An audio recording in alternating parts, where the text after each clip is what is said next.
Jonathan and Eliza's life was a picture of suburban bliss in the serene suburban landscape. Jonathan, a meticulous software engineer, and Eliza, a vibrant elementary school teacher, were admired by friends and neighbors alike. But behind the curtains of their picture-perfect home, the fabric of their marriage was fraying, strained under pressures unseen and emotions unspoken. Jonathan's discovery of Eliza's betrayal didn't happen in a dramatic confrontation, but in a moment of quiet shock. One evening, while Eliza was out, he used her laptop for a quick task. Then he stumbled upon a series of WhatsApp messages between Eliza and his close friend, David. The words he read were like a silent explosion, shattering his trust and flooding his heart with a torrent of betrayal and pain. In the days that followed, Jonathan wrestled with a storm of emotions. His initial instinct was to confront Eliza with the evidence, to unleash his hurt and anger in a tempest of accusations. But a part of him, still anchored in love, urged caution and restraint. He chose to wait, to observe, and to plan. Eliza, meanwhile, was oblivious to Jonathan's discovery. She continued her daily routines, unaware of the emotional turmoil brewing within her husband. Guilt gnawed at her conscience, but fear of losing everything they had built together held her tongue. Jonathan's plan to address the betrayal was a masterclass in strategic patience. He began by discreetly gathering more information. He observed Eliza's behaviors, her phone calls, and her absences.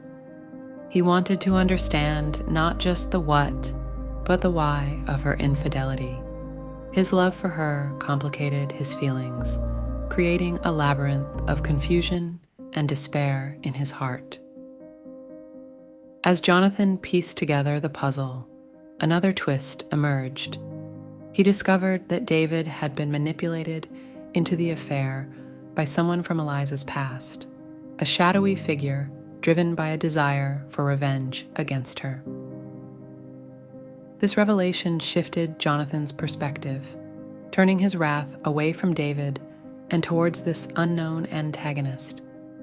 Resolving to expose this puppeteer, Jonathan embarked on a careful journey of investigation. He used his skills as a software engineer to track digital footprints, to connect dots that were carefully hidden.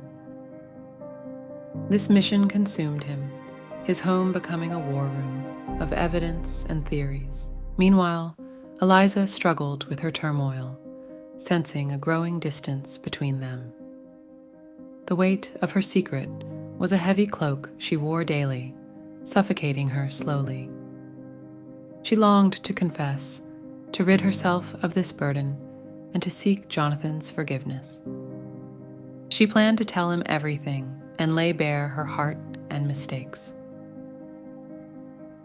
Their paths finally converged one evening when Eliza, gathering all her courage, sat Jonathan down to confess.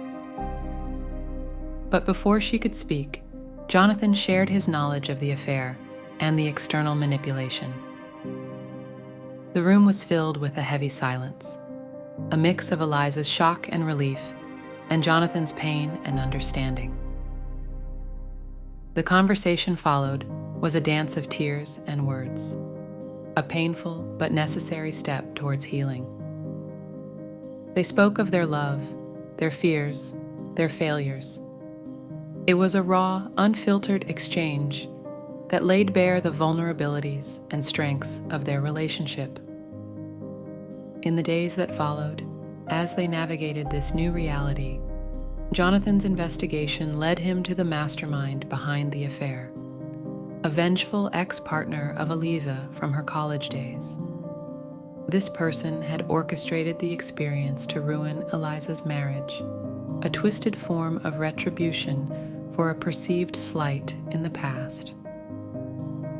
Jonathan's confrontation with this individual was a calculated display of his newfound resolve He presented the evidence he had gathered, threatening legal action if the harassment didn't cease. The ex-partner, realizing the seriousness of Jonathan's intentions, backed down, ending the ordeal. The resolution of this external conflict marked a new beginning for Jonathan and Eliza. They sought counseling, working through their issues with a professional who helped them navigate the complex emotions and trust issues that had arisen. It was a slow, often painful process that they committed to wholly. As they rebuilt their marriage, Jonathan and Eliza learned to communicate more openly and to share their fears and hopes. They established new routines and new traditions that celebrated their rekindled connection. They learned to laugh again and enjoy their life's simple pleasures together. The climax of their journey was a renewal of their vows, a symbolic gesture of their commitment to each other and their future. It was a small ceremony attended only by close friends and family. Their words were not just promising, but testaments to their journey, the hardship they had overcome, and the love they had endured. In the end, Jonathan and Eliza's story was not just one of betrayal and pain, but of forgiveness, growth, and enduring love. They emerged from their ordeal stronger, more in tune with each other, and more resilient than ever. Once threatened by the storm, their love now stood as a beacon of hope, a testament to the power of forgiveness and the enduring strength of the human heart. As Jonathan and Eliza continued to rebuild their relationship, they discovered new layers of understanding and empathy within themselves. The renewal of their vows was not just a ceremonial act. It marked a profound shift in their approach to marriage and each other. In the following months, they made a conscious effort to create new memories, to overwrite the pain of the past with the joy of the present.